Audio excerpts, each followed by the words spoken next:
At the time, I really adored Recess Schools Out. I was a very big fan of Recess. I absolutely loved Recess.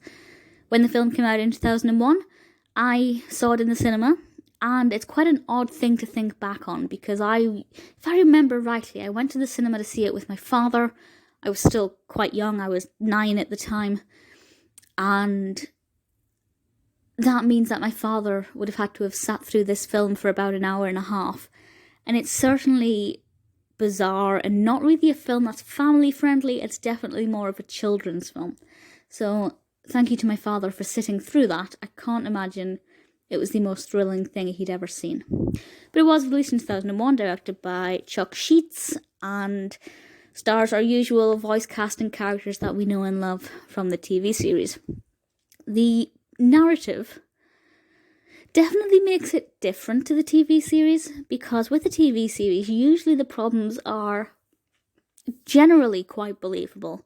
The things they encounter could usually happen. This one is a little bit insane, because basically it's the end of the school year at 3rd Street Elementary, and it's almost time for summer camp, but TJ and the gang discover this weird green light coming from the school, and they soon realise that it's like a US military base conspiracy kind of thing, and they take it upon themselves to try and infiltrate it and save the school. It's a lot more unbelievable than the TV episodes. It is good fun for the age I was at the time. Looking back though, I just think this is ludicrous, a bit odd, not believable, not realistic, and doesn't have the same feel as the TV show. So in hindsight, I feel like it's not a great film, but at the time, when I was a target audience, I loved it.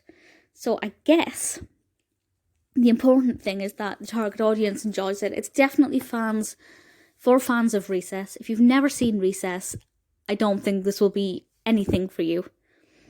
But obviously if you've seen Recess, then I thoroughly recommend it. It's nice to have a longer narrative for the characters. We have all of our favourite characters: Vince, Mikey, Gretchen, TJ Detweiler, Gus, Spinelli. We also have Melissa Joan Hart, who voices Becky, who, if memory serves, was TJ's sister. Which was pretty exciting. I don't know if I knew that at the time. So the film certainly has its positives. It's got 6.6 out of 10 on IMDb across just shy of 10,000 reviews, which is pretty great. I liked it at the time. That's the main thing. In hindsight, I just can't believe my father would have had to have sat through this. The parents must be so bored. Really bored. But for nostalgia, it's lovely.